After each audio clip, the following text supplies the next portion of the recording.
بسم الله الرحمن الرحيم الحمد لله رب العالمين الرحمن الرحيم مالك يوم الدين إياك نعبد وإياك نستعين اهدنا الصراط المستقيم صراط الذين أنعمت عليهم غير المغضوب عليهم ولا الضالين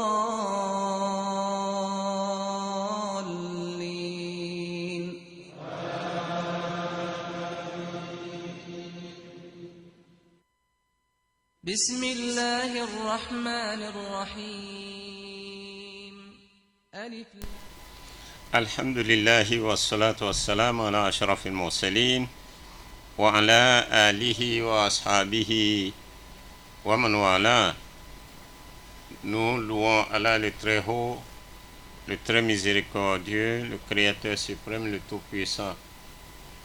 Nous l'invoquons matin, midi et soir et nous lui demandons que nous sommes aujourd'hui au 14e jour du mois béni, le mois de commerce avec Allah, le mois de miséricorde, le mois de rapprochement, le mois de patience, et nous lui demandons de nous donner davantage des moyens pour terminer ce mois béni dans les bonnes conditions. Hier, nous étions arrivés dans notre tafsir au verset 168 du chapitre 2, chapitre la vache, Surat al-Baqarah. Surat al-Baqarah.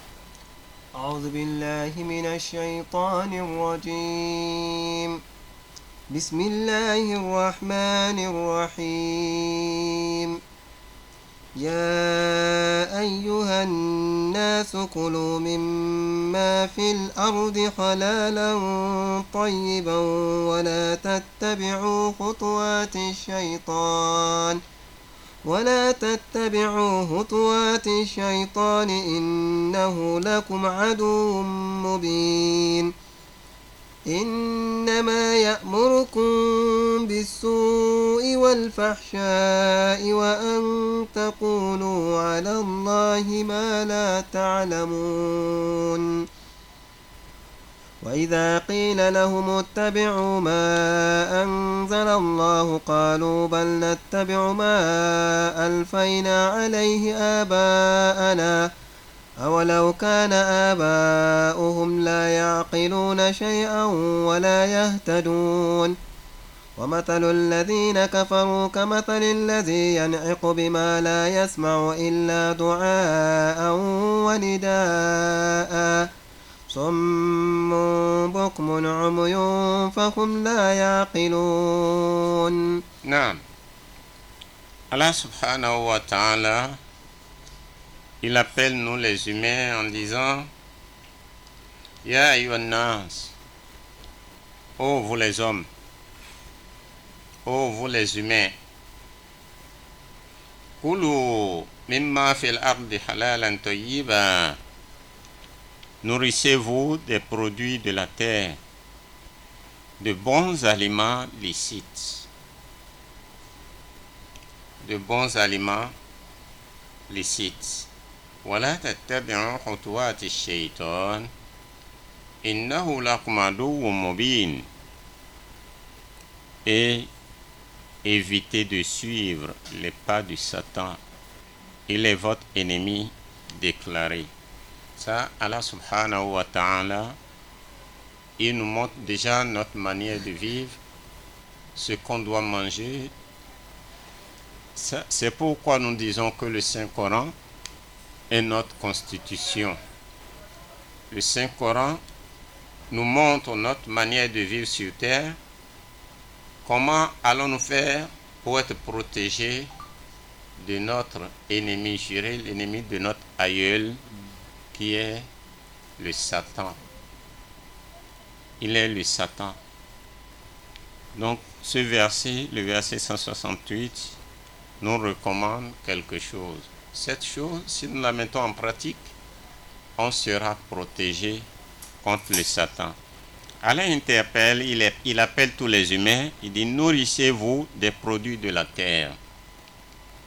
Car les produits de la terre sont les produits bénis. La terre ne trahit jamais.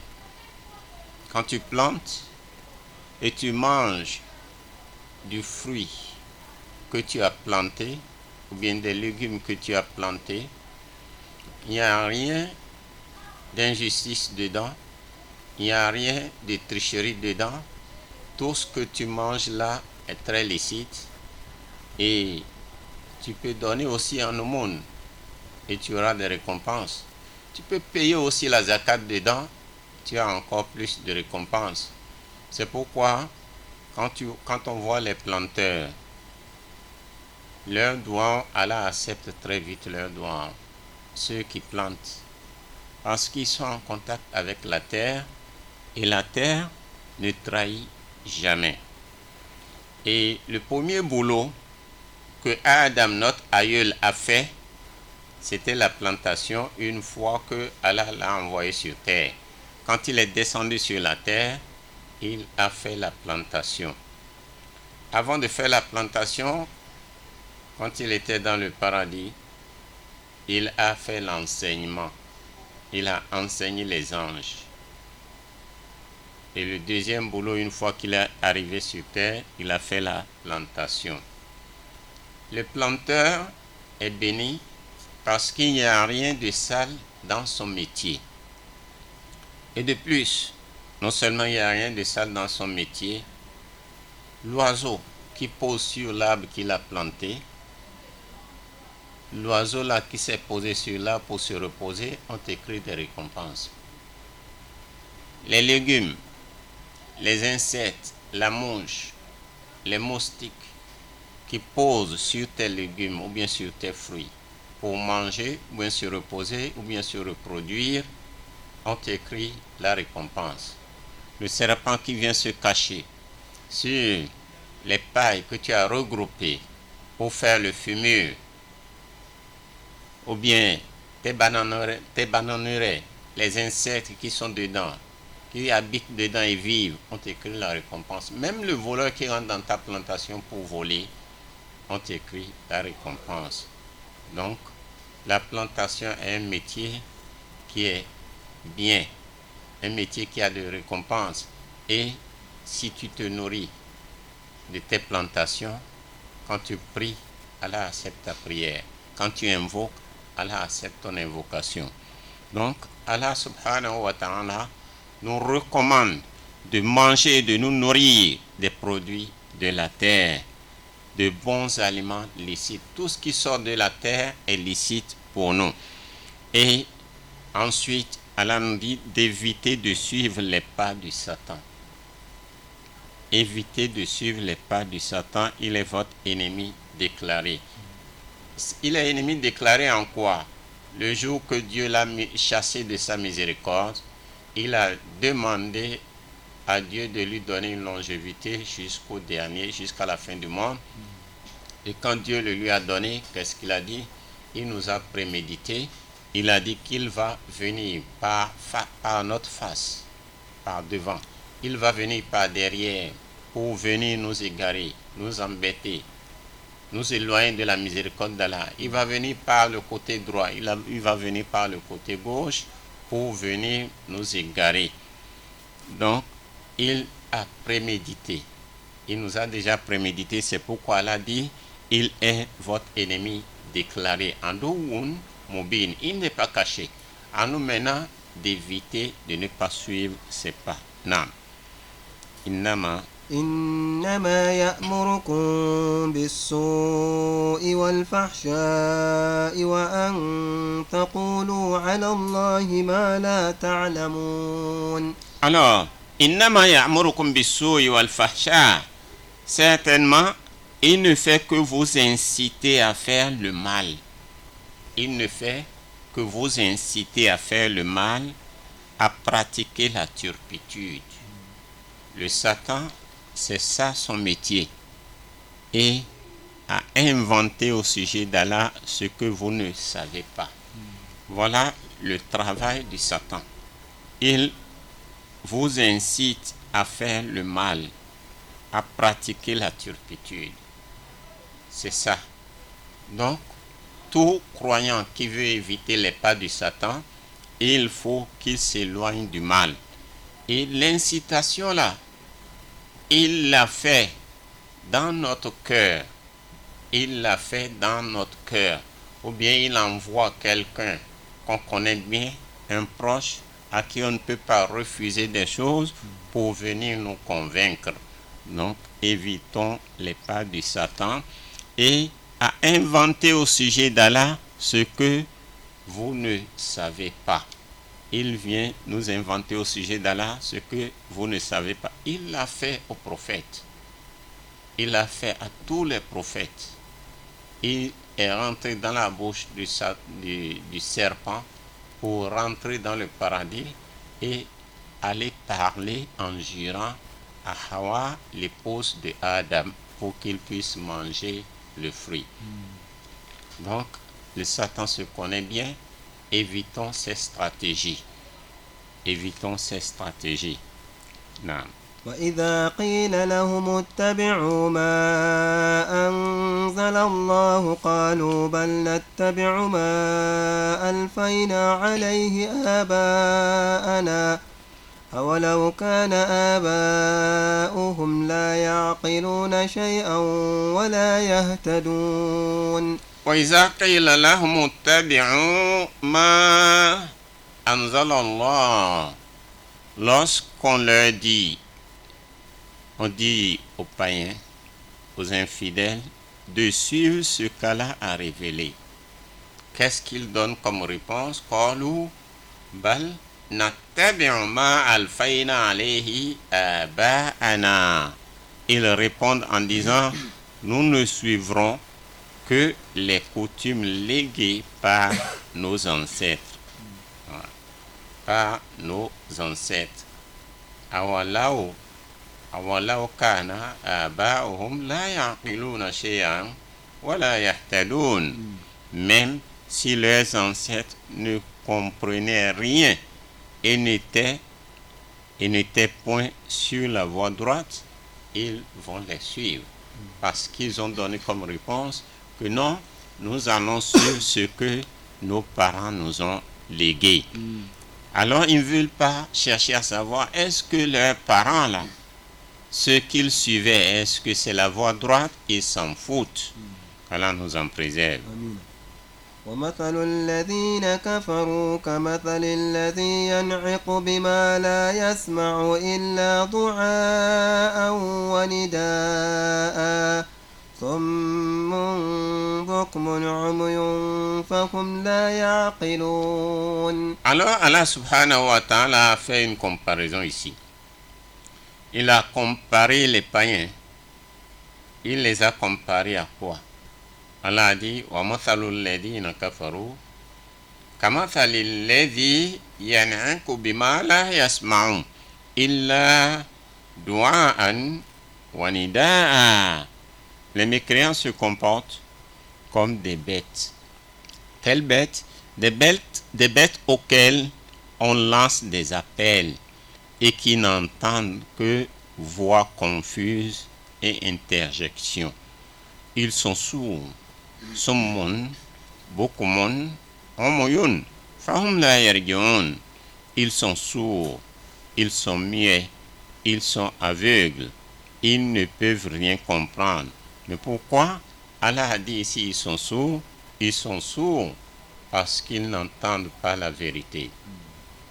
Sinon quand on les appelle, ils entendent, ils répondent. Mais ils sont sourds au niveau de la vérité. Ils sont muets parce que leur bouche ne prononce pas la vérité. Ils ne sont pas là pour dire la vérité. Ils sont aveugles parce qu'ils ne voient pas la vérité. Ils ne peuvent rien comprendre car tous ceux qui sont sourds, muets et aveugles, ils ne sont plus utiles. Non.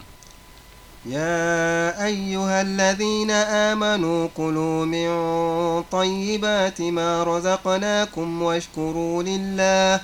واشكروا لله إن كنتم إياه تعبدون. Allah appelle nous les croyants ici en nous recommandant encore des choses. Ya ayyuhal ladzina amanu kulu min tayyibati ma razaqnakum washkuru lillahi in kuntum iyyahu ta'budun. Dans le verset 172, Allah nous dit: ô vous qui croyez, nourrissez-vous des bons aliments que nous vous avons fournis.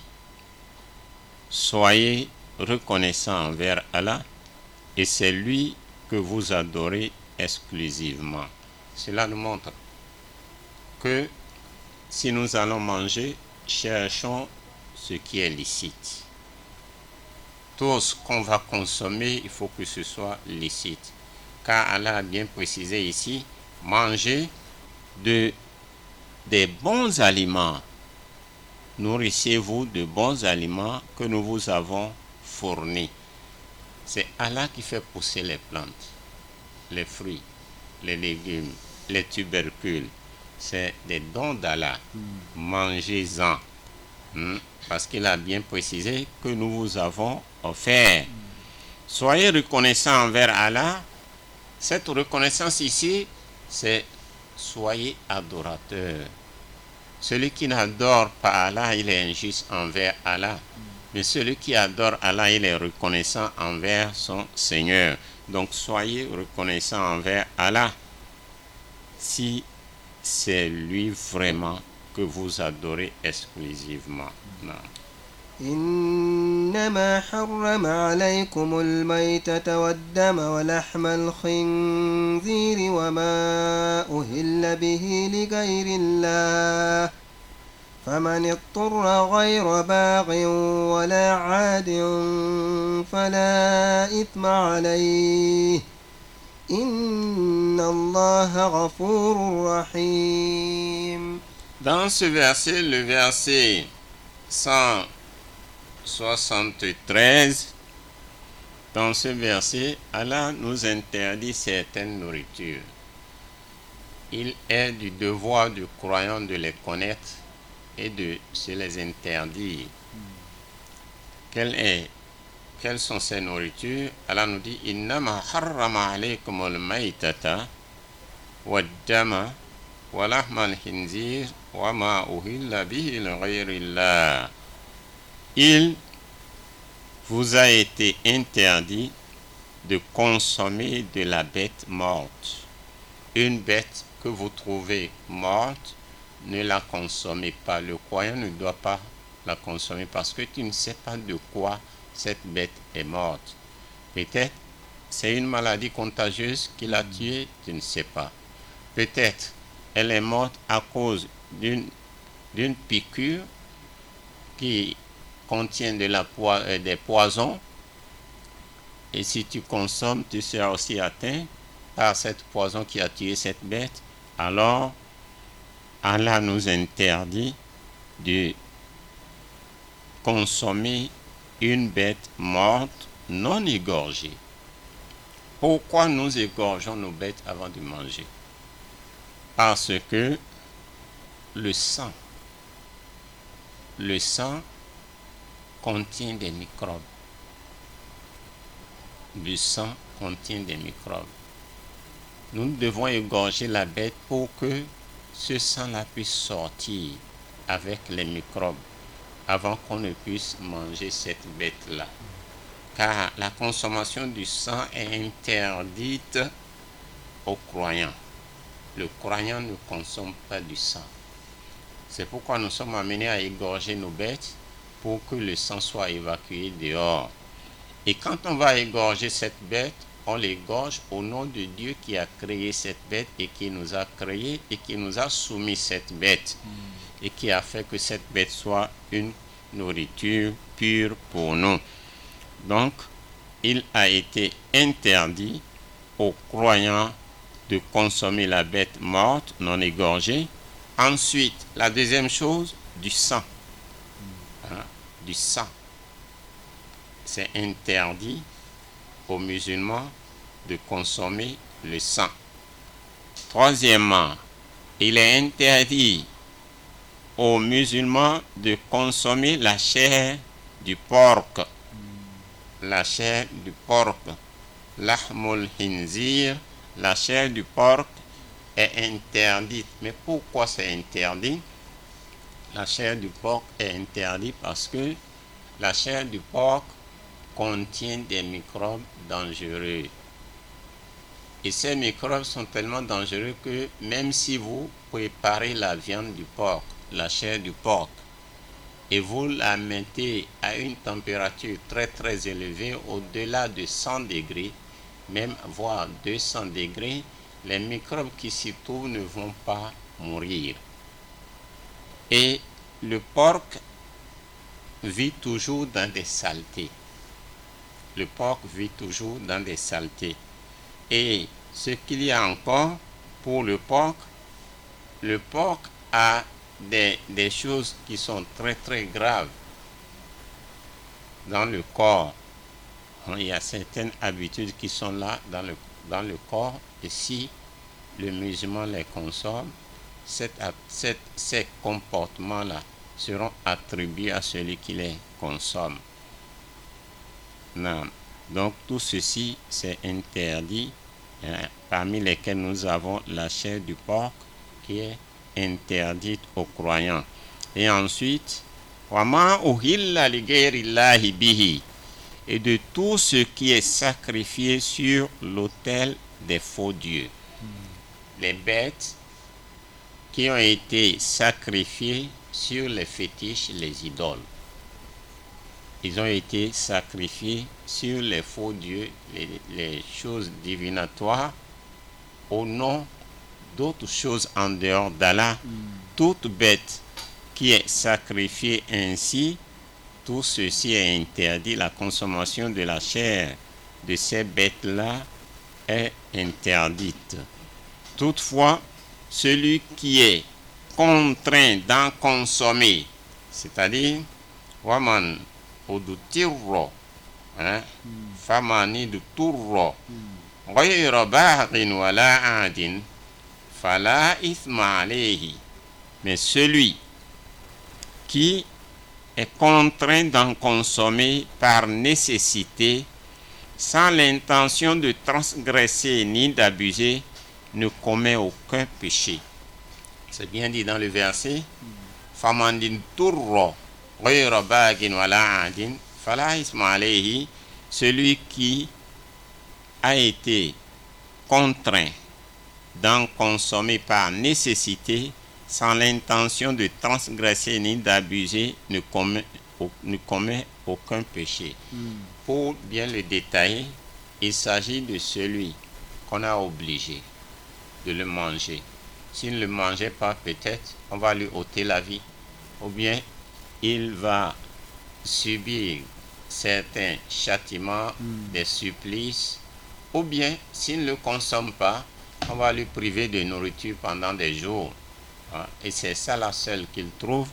Il est obligé de le manger par contrainte, par nécessité. Ou bien tu es en voyage, tu n'as rien trouvé à manger.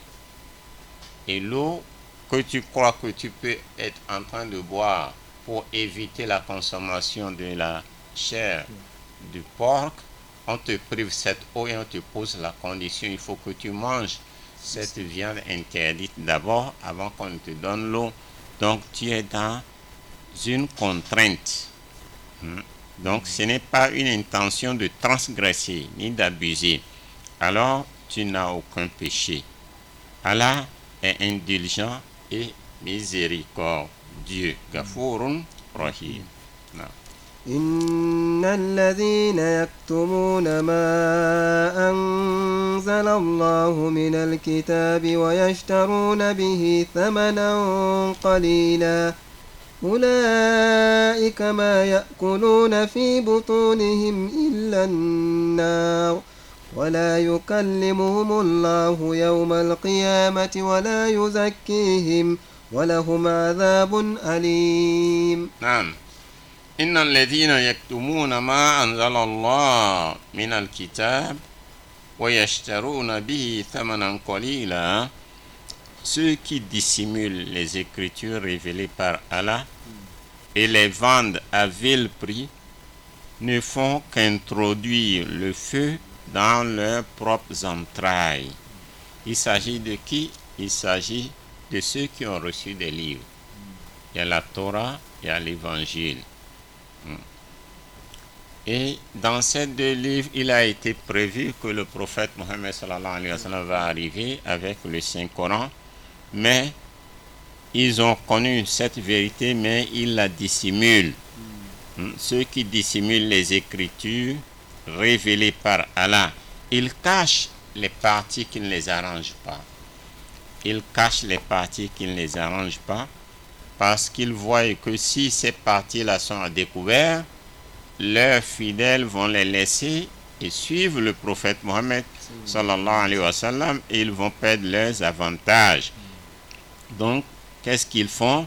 Ils sont en train de vendre à vil prix ce que Dieu a révélé. Alors, qu'est-ce que Dieu a dit? Ceux-là ne font qu'introduire le feu dans leurs propres entrailles. Allah ne daignera le jour de la résurrection ni leur parler, ni leur promouvoir. Donc, le jour de la résurrection, Allah ne va pas leur adresser la parole. Allah ne va pas leur adresser la parole le jour de la résurrection. Wala yuzakkihim wa lahum azabun alimun. Allah ne leur adressera pas la parole ni les promouvoir. Allah subhanahu wa ta'ala ne va les purifier. Et le jour de la résurrection, wa lahum azabun alimun, il y aura un tourment douloureux qui les attend. أولئك الذين اشتروا الضلالة بالهدى والعذاب بالمغفرة فما أصبرهم على النار. أولئك ceux-là sont qui? الذين اشتروا الضلالة بالهدى. Ceux-là, ce sont ceux qui ils ont troqué la bonne voie contre l'égarement, c'est-à-dire ils ont vendu la bonne voie pour prendre l'égarement. Ils ont échangé la bonne voie contre l'égarement et le pardon contre le châtiment, c'est-à-dire ils ne méritent pas le pardon. Ils ont donné le pardon, ils ont acquis le châtiment. Et celui qui a donné le pardon, il ne mérite plus qu'on le pardonne. Donc, c'est un châtiment douloureux qu'ils auront. Que n'auront-ils pas à endurer dans l'enfer? C'est-à-dire que ils vont beaucoup endurer dans l'enfer. Ils vont supporter, ils seront obligés de supporter le châtiment de l'enfer, car personne ne viendra intercéder en leur faveur, soit pour leur alléger le châtiment, ou bien pour les secourir, ou bien pour les enlever, ou bien intervenir en leur faveur. Qu'Allah nous en préserve. ذلك بأن الله نزل الكتاب بالحق وإن الذين اختلفوا في الكتاب لفي شقاق بعيد. Allah a en effet révélé le livre avec la vérité. ذلك بأن الله نزل الكتاب بالحق.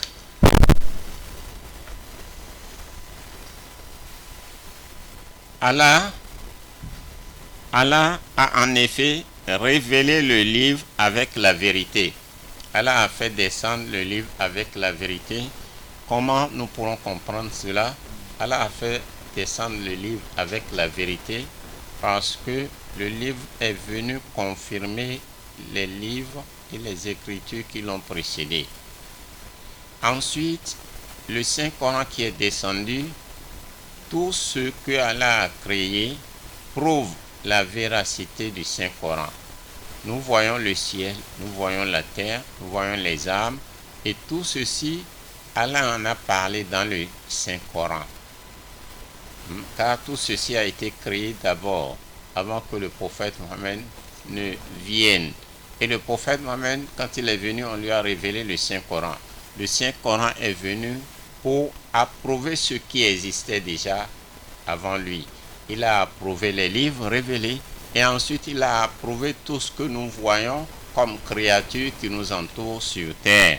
C'est pourquoi Allah dit toujours qu'il a en effet révélé le livre avec la vérité. Certes, ceux qui se sont divisés au sujet des Écritures vont loin dans leur scission, parce qu'ils se sont divisés dans les Écritures. Qu'est-ce qui va les diviser? Si effectivement ils savaient que nous adorons un même Dieu, il n'y a pas de dispute, il n'y a pas de division. Mais ce qui cause la division, c'est que eux, ils ont leur penchant personnel. Il y a certaines vérités dans le Saint-Coran qu'ils n'acceptent pas et qu'ils ne veulent pas faire par leur propre vouloir, leur propre volonté. Ils sont en train de protéger leur intérêt, alors ils rejettent certaines paroles d'Allah subhanahu wa ta'ala. C'est pourquoi il y a la division. Et cette division est toujours profonde. Cette division est toujours profonde et très très loin, puisqu'ils mettent devant leur propre passion. Nam. ليس البر أن تولوا وجوهكم قبل المشرق والمغرب ولكن البر من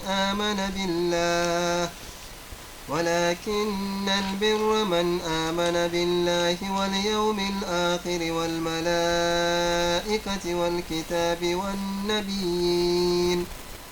والكتاب والنبيين وآتى المال على حبه ذوي القربى واليتامى والمساكين وابن السبيل والسائلين وفي الرقاب وأقام الصلاة وآتى الزكاة والموفون بعهدهم إذا عاهدوا والصابرين في البأساء والضراء وحين البأس أولئك الذين صدقوا وأولئك هم المتقون. Naam. Ce verset, c'est une réponse à l'allégation des Juifs et des Nasara. C'est une réponse à ce qu'ils disent, que la piété ne consiste point à tourner La piété ne consiste pas à faire face ni au couchant ni à l'Occident. Allah subhanahu wa ta'ala a envoyé ce verset pour répondre à ce que les Juifs et les chrétiens sont en train de dire et de parler au prophète Mohammed sallallahu alayhi wa sallam, car eux ils croient que la piété consiste à faire face à l'Orient ou bien à l'Occident. Alors la réponse est venue du ciel où Allah subhanahu wa ta'ala leur dit: Laysa al-birr an tuwallu wujuhakum fi salatikum, que la piété ne consiste point à tourner la face vers l'Orient dans votre prière, ni vers l'Occident dans votre prière. La piété est seulement pieux celui qui croit en Allah. Celui qui est pieux n'est pas celui qui fait face à l'Orient ou bien à l'Occident. Celui qui est pieux est celui qui croit en Allah. Non seulement en Allah, deuxièmement au jour dernier, troisièmement aux anges, quatrièmement aux Écritures, cinquièmement aux prophètes. Celui qui, quel que soit l'amour qu'il voue à son bien, fait des dons charitables à ses proches. Ça fait 6. Aux orphelins, ça fait 7. Aux infortunés, ça fait 8. Aux voyageurs démunis, ça fait 9. Aux mendiants, ça fait 10. Et pour l'affranchissement des esclaves, ça fait 11. Celui qui accomplit la prière rituelle. C'est à la 12e position que nous avons la prière rituelle. la 12e position, ici, Allah a placé la prière rituelle. Cela nous fait comprendre qu'il ne suffit pas seulement de prier.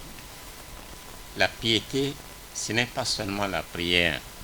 La piété commence d'abord à la croyance. À la croyance en qui? En Allah.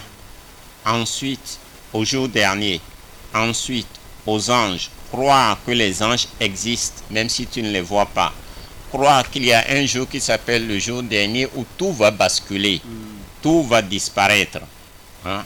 Il faut croire aux Écritures. Les Écritures, c'est les livres révélés. Les 104 livres, tu dois croire à tout ça. Le livre qui est confié à Chis, celui qui est confié à Idriss. 50 livres sont confiés à Chis, 30 livres sont confiés à Idriss. Il y a 10 livres qui sont confiés à Ibrahim alayhi salatu wassalam. Il y a encore 10 livres qui ont été confiés à Moïse avant la Torah. Ensuite, il y a la Torah qui est descendue dernièrement à Moïse. Ensuite, nous avons l'évangile qui est descendu à Jésus. Et finalement, le 104e livre qui est le Saint-Coran qui est descendu. Tu dois croire en tous ces livres-là. Donc, croire à l'écriture et croire aux prophètes. Les prophètes existent, il y en a 124 000 qui existent. Et parmi les 124 livres, il y a 313 messagers. Mais Dieu a évoqué seulement les noms de 25 prophètes dans le Saint-Coran. Donc, croire aux prophètes, une fois que tu crois aux prophètes, et tu dépenses aussi de ton bien. Malgré que nous aimons le bien, Dieu nous recommande de dépenser dedans, de faire des dons charitables, malgré que nous aimons ce bien matériel. Et pour faire le don charitable, Dieu a bien dit ici, tu commences d'abord par tes proches. Quand on va faire les sadaqat, ou bien l'aumône, on commence toujours par les proches, les membres de la famille, les membres éloignés de la famille. Tu commences par eux. Malheureusement, nous, quand nous avons l'argent, on fuit maintenant la famille. On fait les dons dehors.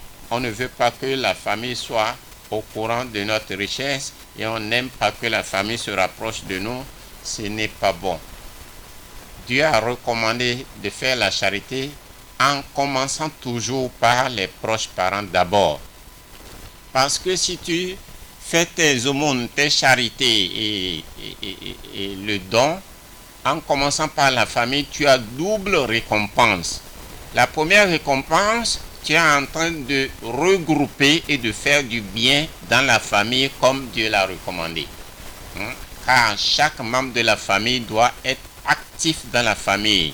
Faire du bien dans la famille, tu auras cette récompense et grâce à ton geste, la famille sera en paix, tranquille et puis bien regroupée, la famille sera stable. Et la deuxième récompense, tu auras la récompense de cette sadaqa, de cette aumône, de cette charité auprès d'Allah. Mais si tu commences à faire le bien là dehors, loin de la famille, tu auras une seule récompense. Mais quand tu commences par les proches parents, tu as double récompense. Donc, ça fait partie de la piété. Ensuite, tu as donné ça aux proches parents. Après les proches parents, c'est maintenant le tour de l'orphelin. Fais du bien à l'orphelin. Fais du bien aux infortunés. Fais du bien aux voyageurs. Fais du bien aux mendiants. Fais du bien pour affranchir des esclaves. Et c'est maintenant le tour de la prière. Malheureusement, nous abandonnons tout ceci. On va directement à la prière, matin et soir, mais tout le reste, on s'en fout.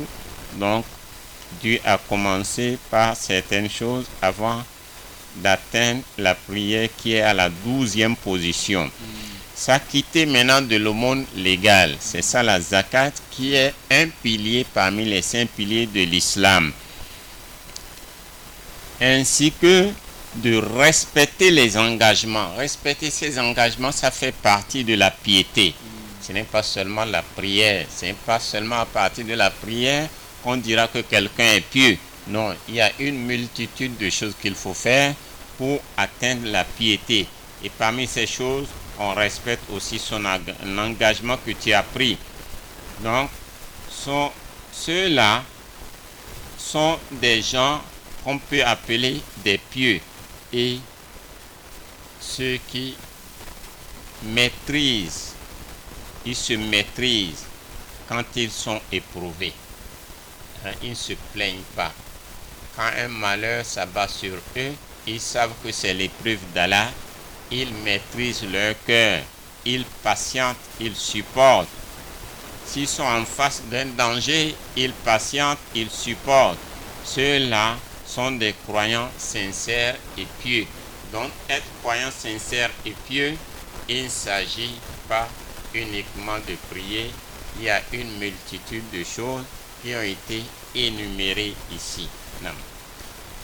يا أيها الذين آمنوا كتب عليكم القصاص في القتلى الحر بالحر والعبد بالعبد والأنثى بالأنثى فمن عفي له من أخيه شيء فاتباع بالمعروف وعداء إليه بإحسان ذلك تخفيف من ربكم ورحمة فمن اعتدى بعد ذلك فله عذاب أليم. Naam. Allah subhanahu wa ta'ala nous énumère certaines lois ici que nous devons suivre. Allah a dit ya ayyuhallazina amanu, oh vous qui croyez, kutiba alaykumul qisas, en cas de meurtre, le talion vous est prescrit. Un homme libre pour un homme libre. Un esclave pour un esclave. Une femme pour une femme. Cependant, si l'agna de la victime, par fraternité, renonce au talion et opte pour le prix du sang, alors qu'on le traite selon le bon usage et que le règlement s'effectue dans les meilleures conditions. Ceci est un allègement par la grâce de votre Seigneur, mais celui qui récidive subira un douloureux tourment. Donc ça, c'est une loi élaborée, comme le Coran c'est notre constitution. C'est la loi qui a été élaborée par Allah subhanahu wa ta'ala que nous devons mettre en pratique. Nous ne devons pas être injustes envers nous parce qu'il est riche ou bien il est roi. Il a commis un meurtre, on le laisse et on oblige la famille de la victime de prendre l'argent. Non. Non, c'est la loi du talion. Si c'est un esclave qui a été tué, on prend un esclave pour le tuer aussi. Si c'est un homme, on ne prend pas une femme à sa place. Donc voilà la loi qui a été élaborée par Allah subhanahu wa ta'ala. ولكم في القصاص حياة يا أولي الألباب لعلكم تتقون. نعم ولكم في القصاص حياة يا أولي الألباب لعلكم تتقون. Dans le verset 179 du chapitre 2, Allah subhanahu wa ta'ala nous dit: ainsi la loi du talion préserve-t-elle votre vie pour que vous, hommes raisonnables, soyez pieux. Donc, ça évite l'injustice. Ça évite l'injustice. Celui qui a commis le meurtre, puisque c'est l'enfant d'un homme populaire, d'une grande personnalité, alors, pourquoi maintenant on va prendre quelqu'un d'autre à sa place? Non? Ou bien pourquoi on va obliger la famille de la victime de prendre l'argent au lieu de suivre le Saint-Coran? Alors Allah subhanahu wa ta'ala nous dit, en suivant cette loi-là, votre vie est préservée. Donc, personne n'aura maintenant le droit d'agir comme il veut, parce qu'il est chef, il est tel, et personne ne peut le toucher. Non. Donc, la vie est préservée. Non. كتب عليكم إذا حضر أحدكم الموت إن ترك خيرا الوصية للوالدين والأقربين بالمعروف حقا على المتقين. نعم. كتب عليكم إذا حضر أحدكم الموت إن ترك خير الوصية للوالدين والأقربين بالمعروف حقا على المتقين. Dans ce verset, le verset 180, Allah subhanahu wa ta'ala nous donne une prescription. Allah a dit, il est prescrit aussi à celui dont la mort est proche et qui laisse des biens de tester en faveur de son père, de sa mère et de ses proches, conformément au bon usage. C'est un devoir assigné aux fidèles. Ici, Allah subhanahu wa ta'ala nous recommande de faire le testament. Allah nous recommande de faire le testament en faveur de son père. Si la personne qui voit que ces derniers moments sont arrivés et il a son père vivant, donc il va laisser un testament, il va écrire ce qui va revenir à son père, ou bien à sa mère, si sa mère vit encore, ou bien à ses proches, conformément au bon usage. C'est un devoir assigné aux fidèles. Donc, le Saint-Coran nous apprend à faire le testament de nos biens. Non. فمن بدله بعدما سمعه فإنما إثمه على الذين يبدلونه إن الله سميع عليم. فمن بدله بعدما سمعه, ça c'est une mise en garde que Allah subhanahu wa ta'ala nous donne dans le verset 181 de ce chapitre 2 Surat al-Baqarah. Celui qui se permet de modifier les termes d'un testament, parce que l'homme est toujours compliqué, l'homme est toujours dangereux. Le mourant qui a fait le testament, il a plusieurs qualités d'enfant, mais plusieurs qualités de frère. Peut-être il peut arriver que quelqu'un change le testament, ou bien diminue, ou bien modifie. Allah met ce dernier en garde. Allah le met en garde ici en disant Faman baddalahu ba'dama sami'ahu. Celui qui se permet de modifier les termes d'un testament après l'avoir entendu. Après l'avoir entendu, il est le seul à en assumer les péchés.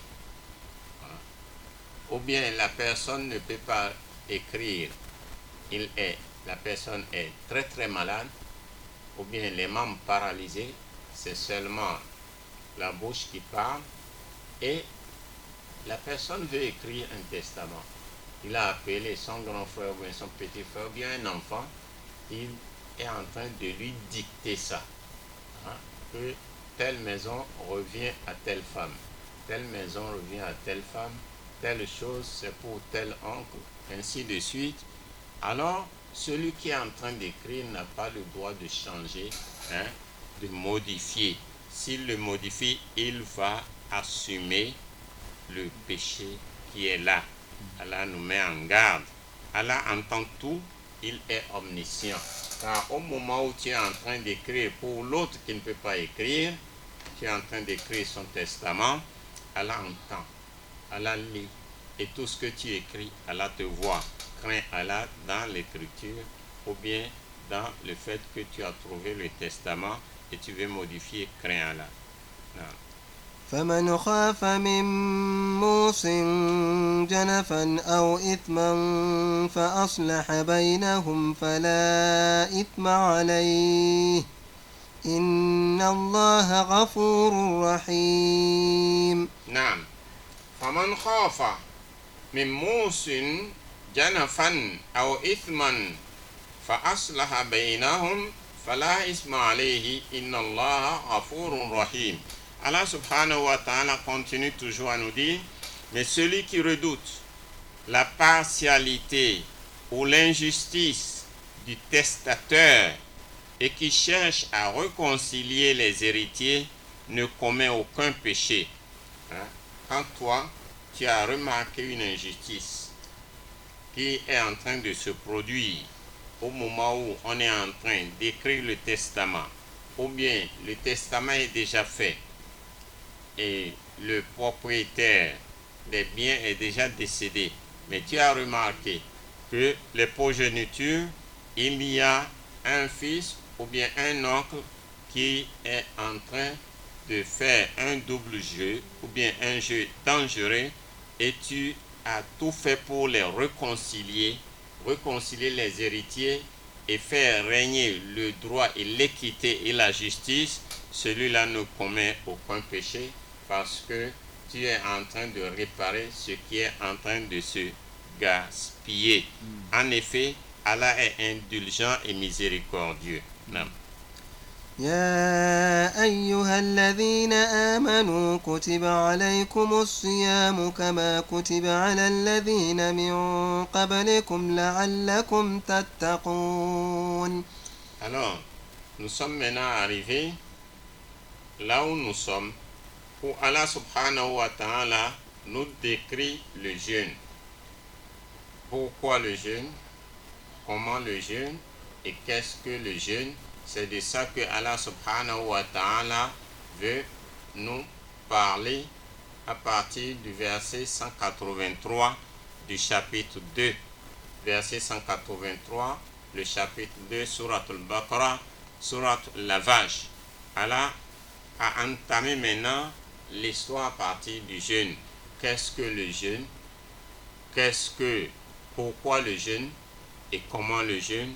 C'est ça que nous allons aborder dans les versets qui suivent, où Allah subhanahu wa ta'ala nous dit, Ya ayyuha allazina amanu, oh vous qui croyez, kutiba alaykumus siyam, il vous est prescrit, le jeûne vous est prescrit, kama kutiba ala alladhina min qablikum, comme il a été prescrit aux communautés qui vous ont précédé. Donc, ce n'est pas à partir du prophète Mohammed sallallahu alayhi wa sallam qu'on jeûne. Tous les autres prophètes ont jeûné. Et le premier à jeûner, c'est Adam alayhi salatu wa salam. Le premier à jeûner, c'est Adam, le prophète Adam. Comment il a jeûné? Quand il a consommé le fruit interdit, il a commencé à jeûner pour faire disparaître les traces de ce fruit dans son corps. Il a commencé à jeûner.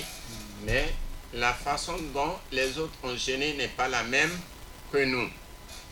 Leur jeûne était plus difficile. Tantôt c'est 40 jours et nuits. On dit 40 nuits de jeûne. Ça fait chez nous 80 jours. Parce qu'ils jeûnent jour et nuit. Le jour, ils ne mangent pas. La nuit, ils ne mangent pas. On leur autorise seulement quelques gorgées d'eau. Ça fait partie des jeûnes qu'ils ont fait. 40 jours de jeûne. D'autres ont fait 30 jours de jeûne. D'autres, ils peuvent jeûner sans manger 3 jours. Sans rien manger. Ou bien, s'ils vont manger, on leur indique la nourriture qu'ils doivent manger et pas trop aussi. Donc, l'essentiel est que nous devons savoir que le jeûne qui nous a été prescrit, ce n'est pas nous les premiers. Tous ceux qui nous ont précédés aussi, les communautés qui nous ont précédés avec leurs prophètes, et tous, ils ont jeûné. Mais le jeûne, c'est afin que vous soyez pieux. Pourquoi on jeûne?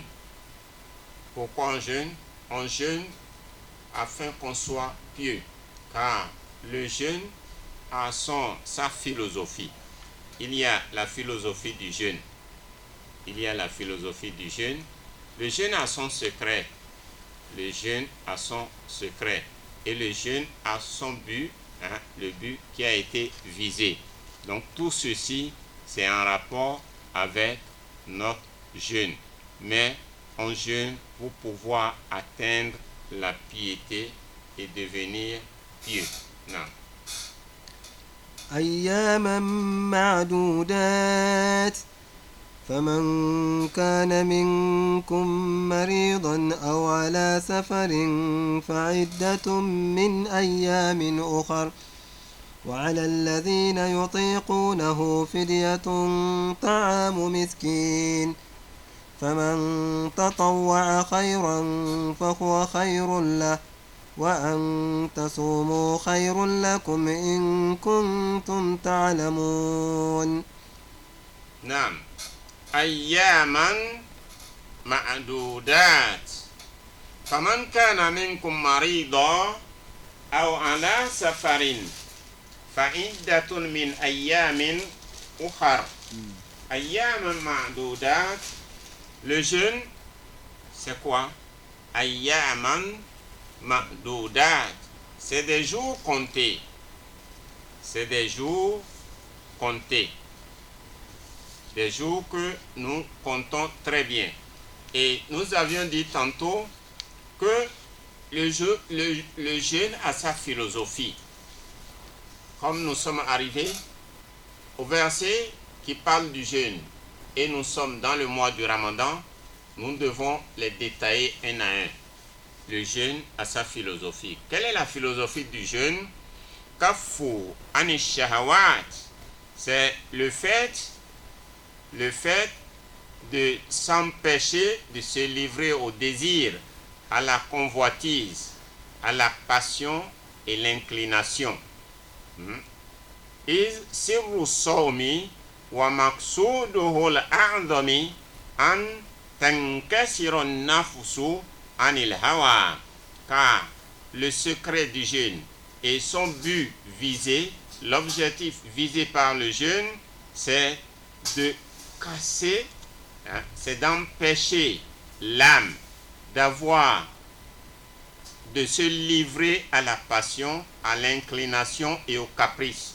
Empêcher l'âme et l'esprit de se livrer au caprice. C'est ça le secret du jeûne.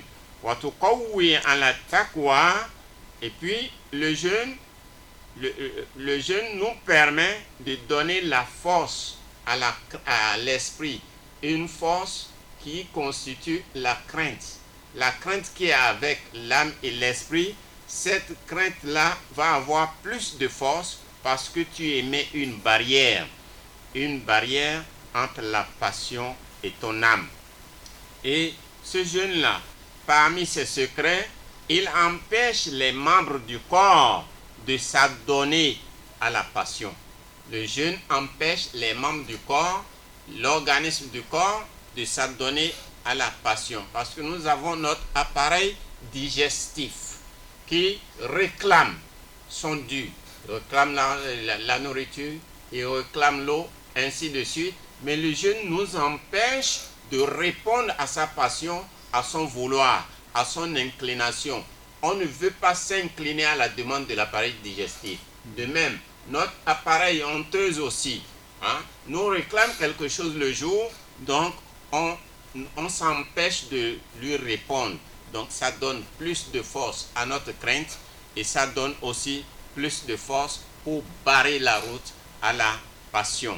C'est ça la philosophie du jeûne et le secret qui se trouve dans le jeûne. Et ensuite, nous avons à nous dire que le jeûne a aussi ses mérites. Le jeûne a aussi ses mérites. Et parmi les mérites du jeûne, nous avons le pardon. Liman sawmahu al-maghfira liman sawmahu. Il y a un pardon pour celui qui jeûne. Quel pardon? Le pardon de ses péchés. Ça fait partie des mérites du jeûne. Parmi les mérites du jeûne, nous avons mudha'afatul ajri bighairi hisab. Mudha'afatul ajri bighairi hisab. Les récompenses sont multipliées sans compter.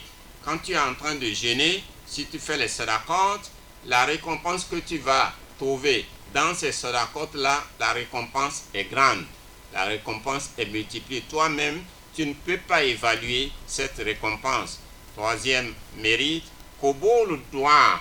Au moment où tu es en train de jeûner, tes invocations sont automatiquement exaucées. Parce que le prophète Mohammed sallallahu alayhi wa sallam, il a dit Thalathatun la turaddu du'ahum. Il y a 3 catégories de personnes où leurs doigts ne sont pas rejetés. La première personne, imamun adilun, un imam qui est équitable, qui est juste et qui est sincère dans son imama. Quand il invoque, Allah accepte directement. La deuxième personne, as-saim hatta yuftira, le jeûneur jusqu'au moment où il va couper son jeûne, ces invocations sont automatiquement exaucées. Donc nous sommes dedans, nous sommes en train de jeûner. Toute l'invocation que nous allons faire du matin jusqu'au moment où nous allons rompre le jeûne, les invocations là sont automatiquement exaucées. Ça fait partie des mérites du jeûne. Et la troisième chose, c'est Al-Mazloum, celui qui a été victime de l'injustice. S'il invoque contre toi, attention, les invocations de l'opprimé ne sont pas rejetées. Parmi les mérites du jeûne, nous avons Ash-Shafa'a. Il y a le jeûne même qui va intervenir en ta faveur. Le jeûne va intervenir en ta faveur. Ya ayyuha allazina amanu kutiba.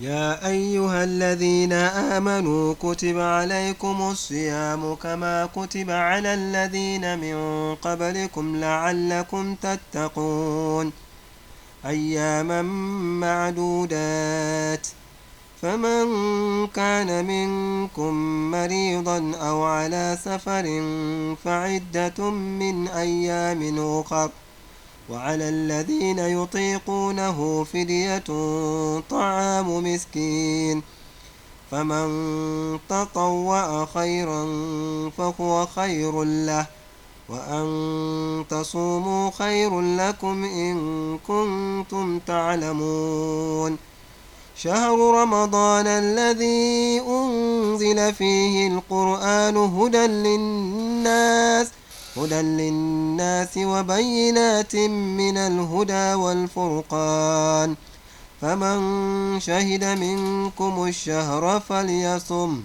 ومن كان مريضا أو على سفر فعدة من أيام أخر يريد الله بكم اليسر ولا يريد بكم العسر ولتكملوا العدة ولتكبروا الله على ما هداكم ولعلكم تشكرون. Naam. Donc du verset 183 au verset 185, Allah nous a décrit qu'est-ce que c'est que le Ramadan, pourquoi le Ramadan et comment le Ramadan. Et comme nous sommes pendant le mois de Ramadan, les versets là nous devons les détailler un à un pour que chacun puisse comprendre et connaître ce qu'il fait, pourquoi il le fait et comment il doit le faire. Donc Allah subhanahu wa ta'ala a d'abord appelé nous tous. Ya ayyuha allazina amanu kutiba alaykumus siyam kama kutiba alal ladina min qablikum la'allakum tattaqun. Vous qui croyez, le jeûne vous a été prescrit comme il a été aux communautés qui vous ont précédé. Mais pourquoi vous jeûnez la'allakum tattaqun? Pour que vous puissiez craindre Allah. Pour que vous puissiez craindre Allah. C'est à cause de ça que vous êtes en train de jeûner, pour que vous puissiez être des pieux. Alors, nous avons commencé à montrer les mérites du jeûne. Donc, le jeûne du Ramadan que nous faisons, le jour de la résurrection, il viendra pour intervenir en notre faveur. Il va devenir notre avocat devant Dieu. Il va dire, oh Allah, ce monsieur ne mange pas le jour. Il ne fait que me suivre. Donc, je demande pardon de ses péchés. Donc, ce jeûne va intervenir en ta faveur le jour de la résurrection. Pour cela, prends soin de ton jeûne. Parmi les mérites du jeûne, husulu thawabi bitaftir as-sa'imin. Tu vas récolter beaucoup de récompenses si tu donnes au jeûneur de quoi rompre son jeûne. Même si c'est un morceau de date que tu trouves, tu donnes à un jeûneur pour qu'il puisse rompre son jeûne le soir, tu auras la récompense de son jeûne et on ne va pas ôter son jeûne à lui. Si tu donnes de quoi nourrir à 10 jeûneurs leur jeûne et rompre leur jeûne, tu vas avoir la récompense de leur jeûne. C'est comme si tu jeûnes plusieurs fois dans la journée. Donc, ça fait partie des récompenses que nous allons trouver dans le jeûne. Et parmi ces mérites, ihtisasu as-sa'imina bi babi rayyan. Ceux qui jeûnent, ils auront un privilège. Quel privilège? Il y a une porte le jour de la résurrection, une porte parmi les portes du paradis. Et cette porte est prénommée Babu Rayyan, la porte de rafraîchissement. Cette porte, elle est réservée uniquement pour les jeûneurs. C'est les jeûneurs qui vont franchir cette porte-là pour entrer dans le paradis. Car le jour-là, on va appeler où sont les jeûneurs et tous les jeûneurs vont se présenter devant cette porte et c'est par là qu'ils vont entrer dans le paradis.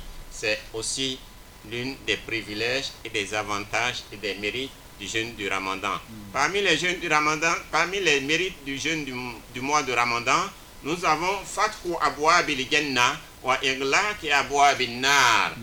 Pendant le mois du Ramadan, les portes du paradis sont ouvertes. Les portes du paradis sont ouvertes et toutes les portes de l'enfer sont fermées. Pourquoi on dit que les portes du paradis sont ouvertes? C'est-à-dire, tu as en face de toi beaucoup d'actes et d'œuvres qui vont te faire entrer dans le paradis d'une manière facile. Donc, les bonnes œuvres sont faciles à effectuer et ont plus de récompenses pendant le mois du Ramadan. C'est pourquoi on dit que les portes du paradis sont ouvertes pour tous ceux qui veulent facilement rentrer dans le paradis en émettant de bonnes œuvres. Et les portes de l'enfer sont fermées parce que tu vas voir que la nature devient maintenant correcte et les mauvaises choses ne sont pas beaucoup pendant le mois de Ramadan. Chacun prend soin de lui et chacun a la crainte. Donc les portes de l'enfer sont fermées. Les moyens pour entrer dans l'enfer sont difficiles pendant le mois de Ramadan. Watasfidu shayatin. Pendant le mois de Ramadan, les satans sont enchaînés. Les satans sont barricadés. Et parmi les mérites du mois de Ramadan, umuratun fihi kahajjatin. Parmi les mérites du mois de Ramadan, le petit pèlerinage qu'on appelle la Umura, si tu le fais pendant le mois de Ramadan, on va te comptabiliser ça comme le grand pèlerinage en compagnie du prophète Mohammed sallallahu alayhi wa sallam. C'est comme si tu as suivi le prophète Mohammed sallallahu alayhi wa sallam pour faire ce pèlerinage. Ça, c'est grâce au mois du Ramadan et ça fait partie des mérites du mois de Ramadan. Parmi ces mérites, ihtisasul umma bi fadaili jumma. On va donner à cette communauté des récompenses et des avantages. Quels sont ces avantages? Haloufu fami saim atyabu indallah min rihil misk. La laine de la bouche de celui qui jeûne est très appréciée auprès d'Allah que l'odeur du parfum qu'on appelle al-misk. Al-misk, c'est le parfum du paradis. Donc, la laine du jeûneur est appréciée par Allah plus que l'odeur de al-misk qui est le parfum du paradis. Tastaghfiru lahumul malaika hatta yuftiru. Pendant le mois du Ramadan, les anges seront en train de demander vos pardons auprès d'Allah jusqu'à la fin du mois de Ramadan, ou bien chaque jour jusqu'à la rupture du jeûne de chaque jour. Les anges seront là en train de demander les pardons pour nous, pourvu qu'on soit en train de jeûner. Parmi ces avantages, yuzayyinu Allahu azza wa jalla kulla yawm jannatahu. tous les jours. Allah embellit notre place dans le paradis tous les jours pendant le mois de Ramadan. Parmi les mérites, nous avons Takrimil Umma, binuzul al-Qur'an. Allah a honoré cette communauté en faisant descendre le Saint-Coran pendant le mois de Ramadan. C'est dans le mois de Ramadan que le Saint-Coran est descendu. C'est l'honneur pour notre communauté car les autres communautés n'ont pas pu avoir ceci. Et parmi les mérites du mois de Ramadan, nous avons Takrimul Umma bi Laylatil Qadr. Takrimul Umma bi Laylatil Qadr. La nuit de Laylatil Qadr, c'est une nuit bénie que Allah a donnée à cette communauté. Elle est meilleure que 1000 mois. Et ceci, on la trouve uniquement pendant le mois de Ramadan. Ya ayyuhallazina amanu kutiba. يا أيها الذين آمنوا كتب عليكم الصيام كما كتب على الذين من قبلكم لعلكم تتقون أياما معدودات فمن كان منكم مريضا أو على سفر فعدة من أيام أخر وعلى الذين يطيقونه فدية طعام مسكين فمن تطوع خيرا فهو خير له وأن تصوموا خير لكم إن كنتم تعلمون شهر رمضان الذي أنزل فيه القرآن هدى للناس وبينات من الهدى والفرقان فمن شهد منكم الشهر فليصمه ومن كان مريضا أو على سفر فعدة من أيام أخر يريد الله بكم اليسر ولا يريد بكم العسر ولتكملوا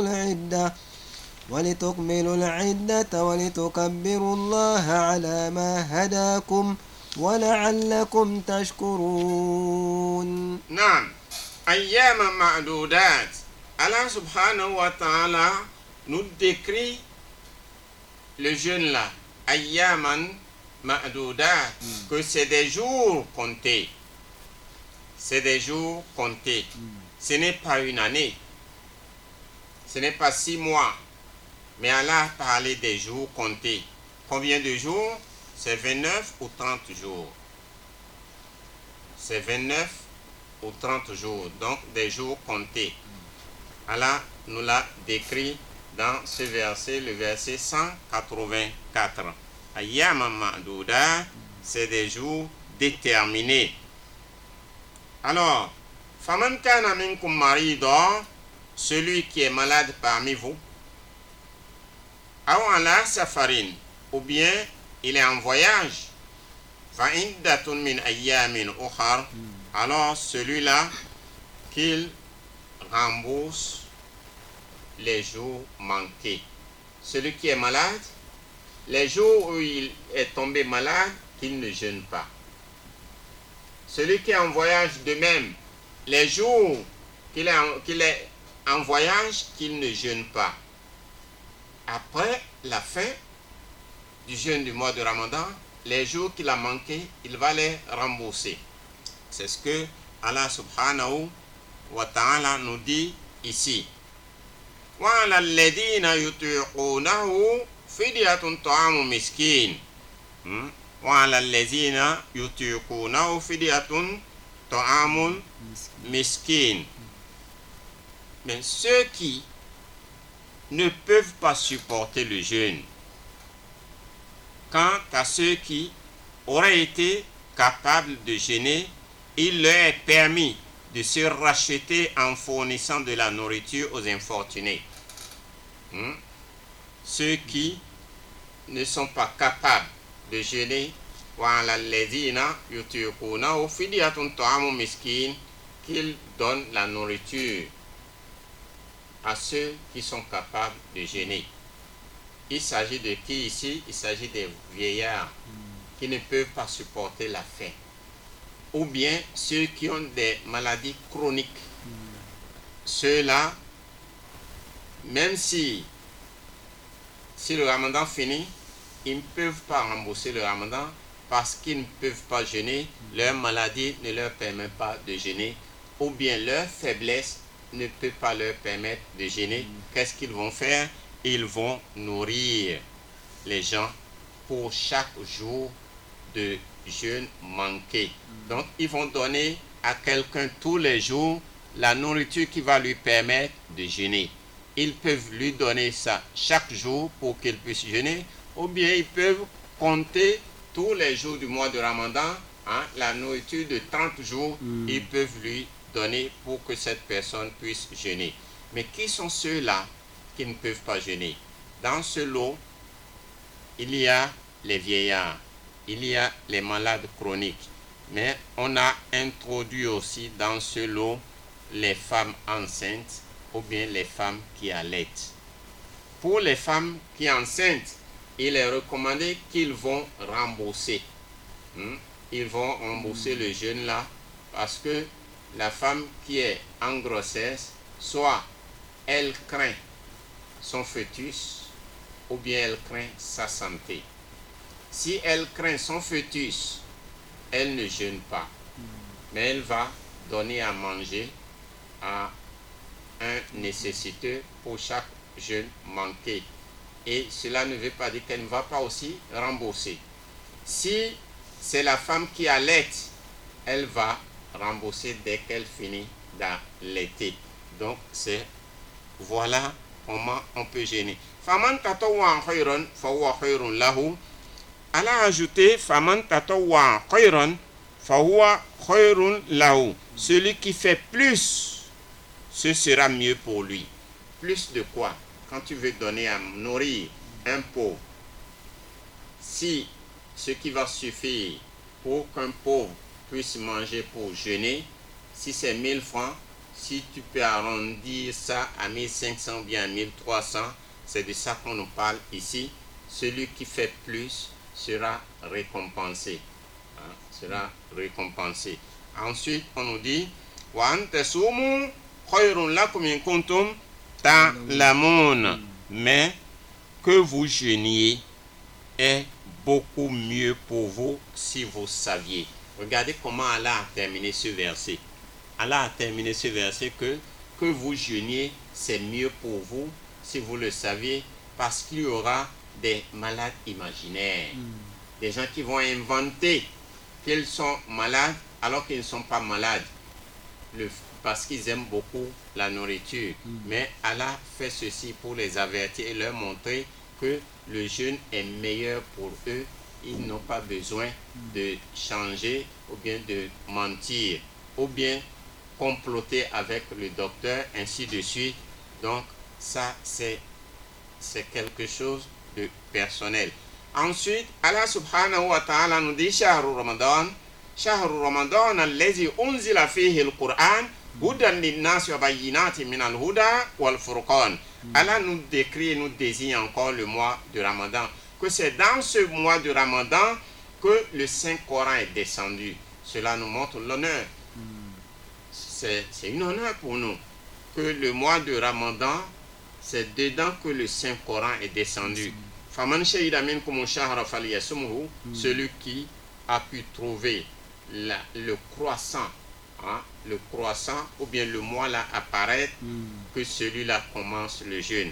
Waman kana maridan aw ala safarin, et ça c'est encore répété, celui qui est malade ou bien qui est en voyage, fa iddatu min ayyamin ukhar, qu'il rembourse les jours qu'il a manqué, c'est-à-dire les jours de sa maladie. Si c'est 10 jours qu'il a été malade, il va rembourser. Si c'est le voyage, si c'est 15 jours de voyage, il va rembourser, car le voyage, comme l'a dit le prophète Mohammed sallallahu alayhi wa sallam, qit'atun min al-adab, as-safar qit'atun min al-adab, que le voyage c'est une partie de la souffrance. C'est pourquoi Allah a dit, quand vous êtes en voyage, ne jeûnez pas. Yuridullahu bikumul yusra, Allah subhanahu wa ta'ala, il veut la facilité avec vous. Allah veut la facilité avec vous. Allah ne veut pas les difficultés. Voilà, yuridu bikumul usra. Allah ne veut pas vous rendre la situation difficile, C'est pourquoi il nous a élaboré tout ceci. وَلِتُكْمِلُوا الْعِدَّةَ وَلِتُكَبِّرُوا اللَّهَ عَلَى مَا هَدَاكُمْ وَلَعَلَّكُمْ تَشْكُرُونَ. Il importe de compléter le nombre de jours à jeûner, d'exalter le nom d'Allah pour vous avoir bien guidé et de lui être reconnaissant. Donc à la fin du jeûne, on doit remercier beaucoup Allah en exaltant les noms d'Allah subhanahu wa ta'ala et être reconnaissant envers Allah. C'est pourquoi quand nous finissons le jeûne, nous faisons la fête tout en remerciant Allah de nous avoir amené ce jeûne dans les bonnes conditions. Mais ce jeûne a aussi des recommandations. Le prophète Mohammed sallallahu alayhi wa sallam nous a exhorté de faire beaucoup des invocations. Il a dit aksiru fihi min qawli la ilaha illallah. Faites pendant le mois de Ramadan beaucoup de la ilaha illallah. Il n'y a pas autre divinité sauf Allah. Wal istighfar. Demandez aussi le pardon de nos péchés abondamment pendant le mois du Ramadan. Astaghfirullah, astaghfirullah, astaghfirullah. Wa su'alul jannah. Demandons que Allah nous mette dans le paradis pendant ce mois. Wa ta'awudhi minan nar, et de demander protection contre le feu de l'enfer. Wa ahfadhu awqatakum, et puis prenons soin de nos temps pendant le mois de Ramadan. Prenons soin de nous. Il ne faut rien manquer pendant ce mois, car il ne vient qu'une seule fois dans l'année. Il vient, et il faut savoir qu'il y a aussi les deux anges. À l'aube de chaque jour pendant le mois de Ramadan, ils nous interpellent. Ces anges-là nous interpellent. Qu'est-ce qu'ils disent?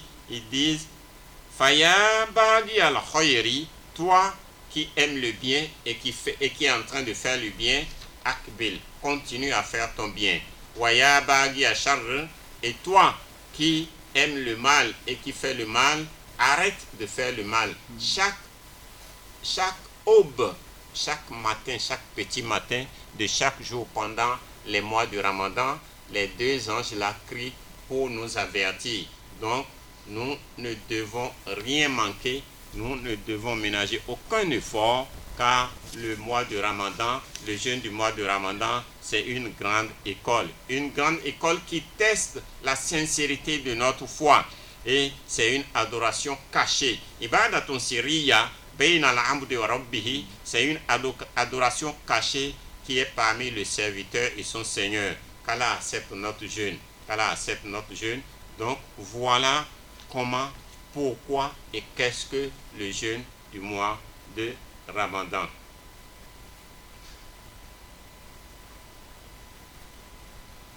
أعوذ بالله من الشيطان الرجيم بسم الله الرحمن الرحيم الحمد لله رب العالمين الرحمن الرحيم مالك يوم الدين إياك نعبد وإياك نستعين اهدنا الصراط المستقيم صراط الذين أنعمت عليهم غير المغضوب عليهم ولا الضالين.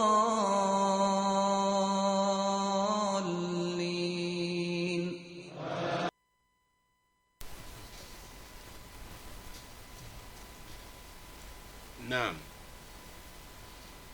Donc nous étions en train de parler du mois de Ramadan, où Allah subhanahu wa ta'ala nous dit Ya ayyuhallazina amanu كتب عليكم الصيام كما كتب على الذين من قبلكم لعلكم تتقون أياما معدودات فمن كان منكم مريضا أو على سفر فعدة من أيام أخر وعلى الذين يطيقونه فدية طعام مسكين فمن تطوع خيرا فهو خير له وأن تصوموا خير لكم إن كنتم تعلمون شهر رمضان الذي أنزل فيه القرآن هدى للناس هدى للناس وبينات من الهدى والفرقان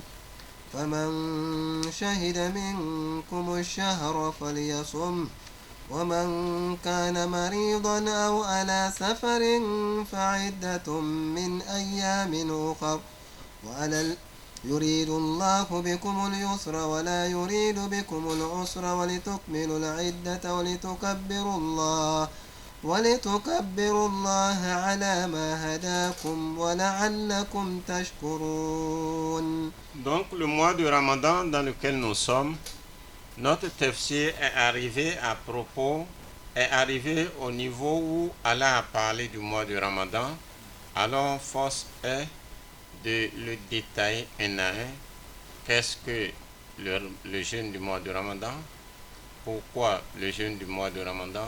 Et comment le jeûne du mois de Ramadan? Donc, c'est un mois de commerce avec Allah. Celui qui fait le commerce avec Allah ne va jamais regretter. C'est une école, une grande école. Et cette école, ça nous apprend beaucoup de choses. Le jeûne du mois de Ramadan est une école qui nous apprend beaucoup de choses. Parmi les choses que le jeûne du mois de Ramadan nous apprend, il nous apprend à maîtriser tout notre organisme, à gérer notre organisme. Ce n'est pas l'organisme qui nous commande. À travers le mois de Ramadan, c'est nous qui commandons notre organisme. Et nous dominons aussi notre passion, notre désir, notre vouloir. À travers le jeûne du mois de Ramadan, une école qui nous enseigne tout ceci. Et le mois de Ramadan, ça nous fait aussi un test. C'est un test. Quel test? À travers le jeûne, Allah veut savoir si nous sommes sincères dans notre adoration. Car la cuisine n'est pas fermée.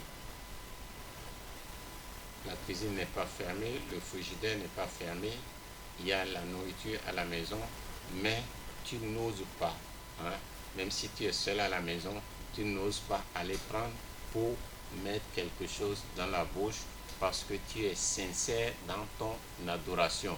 C'est une école qui nous permet de savoir la sincérité dans l'adoration. C'est une adoration cachée. Pourquoi c'est une adoration cachée? Personne ne peut contrôler le jeûne de l'autre.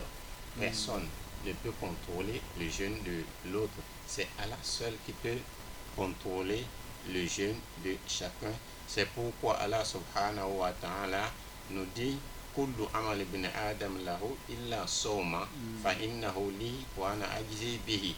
Tout acte, toute œuvre du fils d'Adam, il peut évaluer lui-même sa récompense, mais quant au jeûne, c'est moi qui contrôle et c'est moi qui donne la rétribution. C'est Allah qui le dit dans son hadith Qudsi. Donc voilà le jeûne du Ramadan. C'est des jours comptés, ce n'est pas toute l'année. Dieu a dit manger matin, midi et soir, tous les jours, mais vous réservez un mois pour moi qui est le mois qu'on appelle le mois du Ramadan. Et vous ne mangez que la nuit, ne mangez pas le jour. Ça, c'est une grâce qu'Allah nous a donnée. Sans oublier que dans ce mois-là, il y a un jour qu'on appelle Laylatul Qadr. Un jour qui s'appelle Laylatul Qadr, la nuit du destiné. Cette nuit-là, elle a la valeur de 1000 mois. إنا أنزلناه في ليلة القدر وما أدراك ما ليلة القدر ليلة القدر خير من ألف شهر ليلة القدر خير من ألف شهر تنزل الملائكة والروح فيها بإذن ربهم من كل أمر سلام هي حتى مطلع الفجر. Ce chapitre est la preuve que le Saint-Coran est descendu dans le mois béni, le mois de Ramadan. Ce chapitre nous donne la preuve. Qu'est-ce que ce chapitre nous dit? إنا أنزلناه في ليلة القدر. Certainement, nous, Allah, nous avons fait descendre ce livre-là, dans lequel vous lisez, ce livre-là, nous l'avons fait descendre dans la nuit du destiné. وما أدراك ما ليلة القدر Mais qu'est-ce qui va te faire comprendre ce que c'est que la nuit du destiné? ليلة القدر خير من ألف شهر. La nuit du destiné est meilleure que 1000 mois. De ce côté, nous devons détailler comment une seule nuit peut être meilleure que 1000 mois. Nous devons détailler pour que les gens comprennent.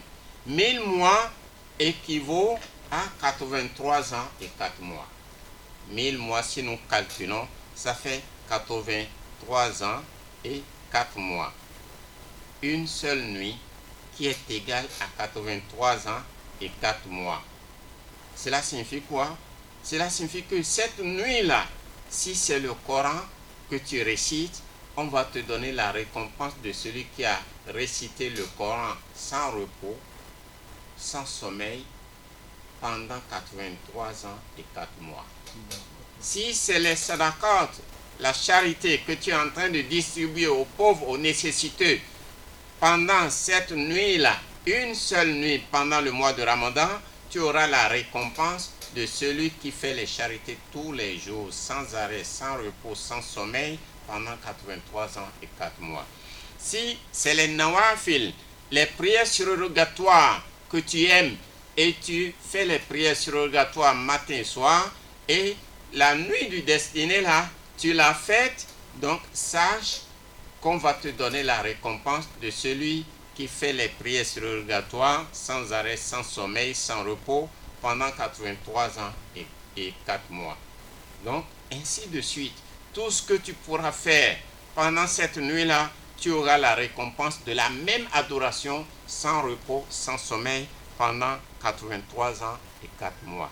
Imaginez 83 ans et 4 mois de récompense pour celui qui a réussi à faire un seul ramadan. Alors que parmi nous, il y a des gens qui en ont fait 20, 10, 30, 40.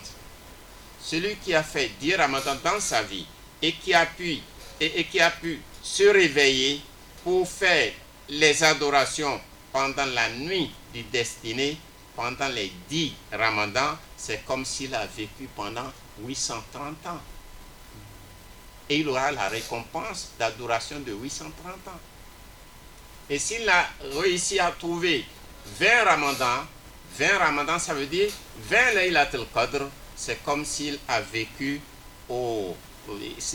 sur terre pour adorer Allah pendant 830 fois 2. 830 fois 2, ça fait 1660 ans. Ça fait 1660 ans sur terre. Et ceci en compensation à ce qui nous manquait par rapport aux autres communautés. Les communautés de Noé, les communautés de Moïse. Car beaucoup ont vécu sur terre. Ils ont vécu pendant longtemps sur terre. Mais nous, Allah nous a donné entre 60 et 70 ans de vie sur terre. Mais ce Laylatul Qadr compense le manquement qu'il y a pour nous. Celui qui a réussi à trouver 20 Laylatul Qadr dans sa vie, c'est comme s'il a vécu plus de 1660 ans sur terre en train d'adorer Allah. Imaginez la récompense uniquement de Laylatul Qadr.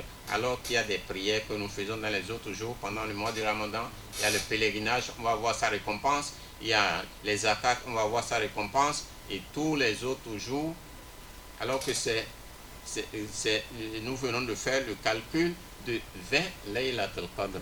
Donc, tanazzal al-malaikatu wa ruh fiha بإذن ربهم من كل أمر. Pendant les nuits là, la nuit de Laylatul Qadr, tous les anges descendent et même leur chef descend par ordre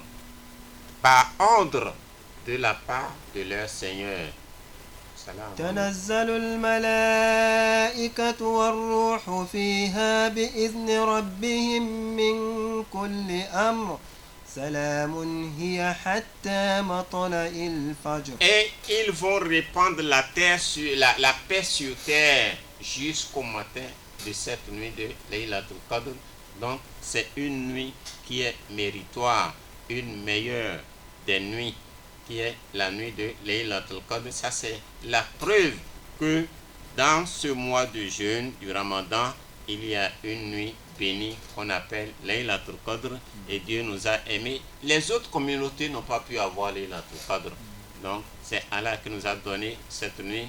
Prenons soin de notre jeûne, prenons soin d'être sérieux et de ne ménager aucun effort pendant le mois de Ramadan, car même les secondes sont comptées. Si tu essaies de prendre tes secondes-là pour en faire des bonnes œuvres, tu auras la récompense. Il ne faut rien laisser au hasard, il ne faut rien négliger parmi toutes les formes d'adoration pendant ce mois de Ramadan, car personne n'est sûr qu'un autre Ramadan va nous trouver en vie, car beaucoup ont fait le Ramadan de l'année dernière avec nous, mais aujourd'hui ils sont sous la terre. Et nous aussi, rien ne nous donne l'assurance qu'un autre Ramadan va nous trouver en vie. Donc nous demandons à Allah subhanahu wa ta'ala de nous aider à terminer ce Ramadan dans les bonnes conditions, qu'Allah pardonne à tous nos parents qui sont déjà morts, qu'Allah les mette tous dans le paradis. Nos parents qui vivent encore, qu'Allah les fortifie dans leur santé, qu'Allah les fortifie dans leur foi, qu'Allah les fortifie dans leur dévouement. Et nous demandons aussi le don pour toutes les autorités du pays, qu'Allah les fortifie et qu'Allah les assiste dans leurs occupations, ainsi que le président du Conseil supérieur des affaires islamiques du Gabon, qu'Allah le fortifie dans ses efforts, qu'Allah l'assiste, qu'Allah le protège et protège toute sa famille, qu'Allah protège tous les imams, tous les prédicateurs et tous les musulmans du monde, qu'Allah les aide et qu'Allah aide aussi notre imam Khan, imam de la mosquée centrale, Omar Khan, qu'Allah le fortifie, qu'Allah accepte son don, qu'Allah améliore sa santé, qu'Allah protège toute sa progéniture. Allahumma rabbana atina fi dunya hasanatan wa fil akhirati hasanatan wa qina adhaban nar. Rabbana la tu'akhidna in nasina wa akhtana. ربنا ولا تحمل علينا إصرا كما حملته على الذين من قبلنا ربنا ولا تحملنا ما لا طاقة لنا به واعف عنا واغفر لنا وارحمنا أنت مولانا فانصرنا على القوم الكافرين سبحان ربك رب العزة عما يصفون وسلام على المرسلين والحمد لله رب العالمين.